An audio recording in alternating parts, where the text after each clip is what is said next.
orang yang paling bodoh itu orang yang tak paham tentang politik.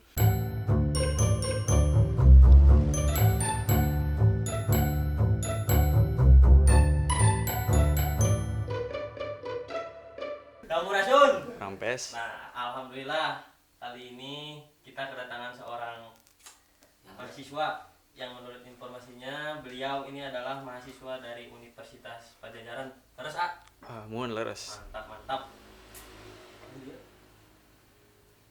Dari beberapa kuesioner yang telah diundang, alhamdulillah kali ini mungkin kita agak sedikit berbobot berenya. Benar. Jawaban dan pertanyaan teh ya agak berat. Berhubung Apahan juga ini teh menurut informasi mah mengambil jurusan ilmu politik. Leres ya teh? Leres. Mantap. Mungkin kita akan sharingnya lah mengenai ilmu politik. Bersedia tak? Insya Allah. Mantap. Nah kan KBA pertanyaan pertamanya kan sekarang teh banyak pemuda maupun nu tua di semua kalangan masyarakat teh kan masih banyak lah yang masih belum melek politik kayak gitu tuh. Awam lah, hal yang tabu gitunya. Tabu. Mungkin dari Apahan sendiri ada tanggapan atau pengetahuan mengenai politik itu sendiri supaya penonton tuh tahu politik tuh apa sih gitu. Ya. Enggak. Jadi apa mau perkenalan dulu? Gampil lah ya, Gampil sama. Ya. Jadi assalamualaikum warahmatullahi wabarakatuh. Waalaikumsalam warahmatullahi wabarakatuh. Selamat malam untuk semua rekan-rekan penonton di seluruh Indonesia lah inti namanya. Jadi kan topik pembahasan kali ini kan tentang politiknya gitunya. Saya mah pakai bahasa Indonesia aja ya. Biar semua orang bisa ngerti gitunya. Mun universal lah, umum. Jadi sebelum pembahasan mending kita suruput kopi heula nya. Gitu. Lebih mantap. Jos pokoknya mah. Kudu. Lamun cek. Nah, ieu pelanggaran. Teu make gitu deh. Ngopi teh. Mulai teh pakai. Lah, lamun cek orang Sunda mah ngobrol teng ngopi teh kurang pas gitunya. Gitu. Kata Soekarno, saya mah lebih suka sama pemuda yang ngerokok sama ngopi, terus ngobrol ngurusin bangsa gitunya. Daripada bucin. Tanya, tapi bucin juga perlu kebutuhan biologis eta mah nya. Aduh, itu mantap. Nya sarua we. Bisa. Kita juga manusia gitunya. Nah, jadi sebelumnya perkenalkan dulu, nama saya tuh Farhan Miftahudin. Kebetulan saya sekarang sedang menempuh pendidikan di Unpad, FISIP Unpad 2018. Mungkin program studi yang saya ambil, bukan mungkin lagi ya, ini mah udah pasti jurusan ilmu politik di Unpad. Saya masuk 2018 dan udah 2 tahun lebih saya kuliah.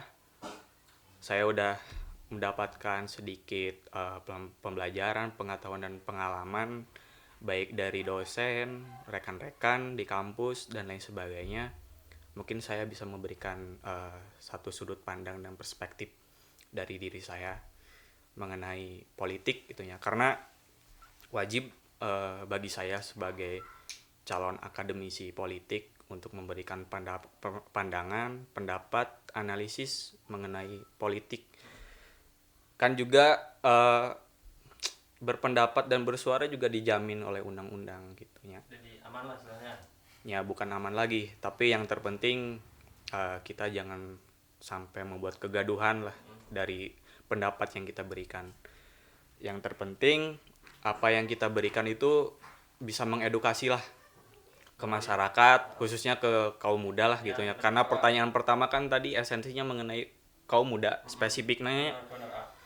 Jadi begini, mengenai politik itu kita sebelum membahas politik lebih jauh, ada kalanya kita harus tahu dulu makna dan definisi dari politik. Mungkin banyak perspektif dan pendapat dari para ilmuwan politik tapi saya ngambilnya dari Prof. Miriam Burdiarjo aja, dari buku dasar-dasar ilmu politik, bahwa ilmu politik itu ilmu yang mempelajari tentang perpolitikan, sedangkan politik itu merupakan usaha-usaha yang dilakukan oleh individu atau kelompok orang dengan tujuan untuk memperbaiki kondisi lah, intinya mah gitunya, kondisi masyarakat secara umum untuk jadi lebih baik lagi gitunya. Jadi politik itu instrumen perjuangan bagi individu maupun bagi kelompok. Nah, tadi kan pertanyaannya tentang anak muda maupun orang tua ya, orang tua, jadi ya masyarakat umum tabu terhadap politik gitunya, tabu. Jadi sebenarnya gini, kalau saya ngambil dari teorinya atau pendapatnya dari Aristoteles, salah satu filsuf Yunani kuno, Yunani klasik gitunya. Dia mengatakan bahwa manusia adalah zoon politikon, bahwa manusia adalah makhluk politik. Jadi bagaimanapun juga kita adalah makhluk politik. Kita melakukan kegiatan apapun, baik di bidang bisnis, di bidang ekonomi, di bidang kesehatan, kita nggak terlepas dari politik gitu. Cuman yang membedakan substansinya, yang membedakan itu mungkin ada orang yang berpolitik tapi dia tidak berpraktis gitu. Berpraktis artinya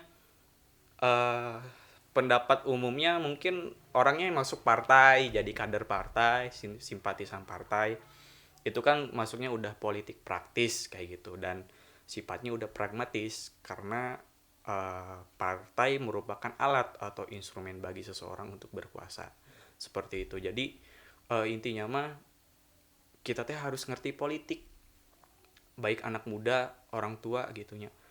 Apalagi sekarang nih lagi digaungkan nih kaum milenial berpolitik, banyak ya kan anak muda yang terjun ke politik praktis atau misalnya ke masuk organisasi pergerakan, terus organisasi lainnya lah, dan lain sebagainya gitu, dengan tujuan ya itu termasuk dia berpolitik juga gitu, anak muda itu. Jadi kalau misalnya menanyakan politik itu penting atau tidak, ya penting, karena begini, politik itu ya, kalau kita mempelajari politik artinya hal yang apa ya, terpikir di benak rekan-rekan atau kebanyakan orang, politik itu hal yang rumit katanya gitu ya, rumit, terus hal yang keterkaitan sama pemerintahan, sama negara, lieur gitunya, mikiran kors gitu mah cenah ge geus mikiran hirup wae gitu ya, hidup bagi gitunya nasi pamulicak ya gitu. Tapi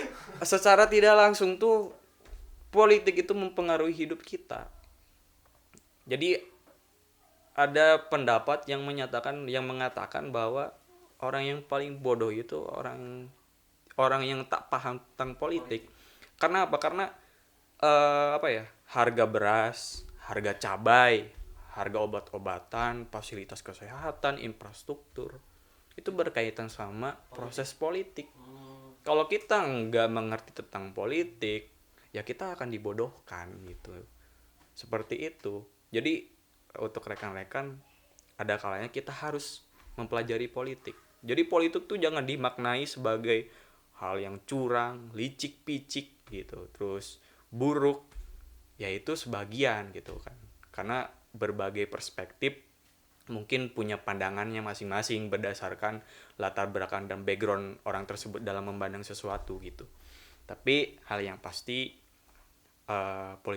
politik itu hal yang penting untuk dipelajari kayak gitu. Karena mungkin rekan-rekan lah, daripada nonton hal yang tidak bermanfaat atau melakukan kegiatan yang tidak bermanfaat, lebih baik baca koran atau baca buku, terus nonton televisi yang emang ngebahas tentang politik kayak gitu ya kan.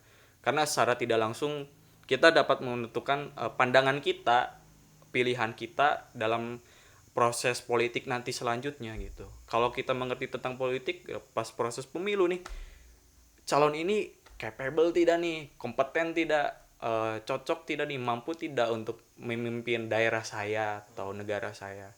Kalau kita buta politik ya tidak mau ya. Ya mau tidak mau ya kita dibodohkan kayak gitu. Jadi jangan menyalahkan si orang itu, pemimpin itu ya. Karena kitanya sendiri gitu tak paham soal itu. Kalau kita paham ya mungkin kita tak mudah untuk dibodohkan gitu kan. Masih banyak pertanyaan-pertanyaan yang perlu dipertanyakan kepada kandidat yang akan maju kayak gitu kan. Bahwa visi misi Bapak apa nih gitu kan. Tujuan Bapak apa nih? Substansinya kalau Bapak maju bakal seperti apa nih kayak gitu kan. Kalau misalkan pertanyaan yang Anda berikan dijawab nggak relevan ya kan, nggak konsisten ya jangan dipilih lah kayak gitu kan. Ya buat apa gitu kan, apalagi kalau udah main money politik kayak gitu kan, wah udah kacau kayak gitu ya. Berarti stop nyalahin pemimpin yang di atas, karena kita juga sebagai masyarakatnya gitu masih awam gitu ya. Ya kita berkontribusi untuk memimpin untuk membentuk pemimpin yang seperti itu kayak gitu kan. Jadi jangan menyalahkan seluruhnya salah pemimpin ya gitu kan. Jadi kalau contohnya kalau misalnya ada banjir gitu ya, nyalahkan bupatina, wali kotana, padahal yang buat banjir ya kita sendiri, buang sampah sembarangan. Padahal bupati, wali kota udah buat peraturan daerah jangan buang sampah sembarangan misalnya gitunya. Nyalahkan pemimpinna geus wae eta mah gitunya. Eta teh sebenarnya jadi salah satu apa sih namanya teh, salah satu Faktor gitu takut mah. bukan faktor apa sih, salah satu nasi ngarana teh boy, aduh poho aing. Kalau ada kayak gitu bencana banjir itu kan salah satu solusinya yaitu di Indonesia makan menyalahkan pemerintahnya disebut itu ya, yang gitu ya. Benar. Tapi bentar dulu nih soal berbicara soal banjir, ada kalanya kita juga harus menyalahkan pemerintah gitu. Karena apa? Karena banjir secara tidak langsung itu, berbicara soal banjir ya, kok pemerintah berkontribusi loh kayak gitu kan. Kalau misalnya banjir disebabkan oleh sampah yang mengendap atau misalkan menyumbat saluran sungai atau irigasi, mungkin masyarakat bisa disalahkan kayak gitu kan, karena masyarakat masih terbiasa dengan budaya buang sampah sembarangan. Tapi kalau misalkan banjir yang disebabkan oleh deforestasi hutan, kayak misalkan penebangan hutan, itu kan alih fungsi hutan, itu kan pemerintah berkontribusi loh. Saya misalnya sebagai konglomerat atau pelaku bisnis kelapa sawit misalnya kayak gitu ya, saya mau buka lahan kelapa sawit di Kuningan misalnya, atau misalkan di Kalimantan, tentu harus punya izin dong kayak gitu kan. Yang mengizinkan siapa? Pemerintah. Hutan yang asli gitu kan, yang apa ya, yang asli berubah jadi lahan sawit kayak gitu kan, sehingga resapan air akan berkurang, menyebabkan banjir bandang dan sebagainya kayak gitu. Jadi banyak perspektif lah dalam menilai politik itu. Kalau diobrolkan mau beres 7.7 penting urangnya. Lah, nya bisa gitulah nya.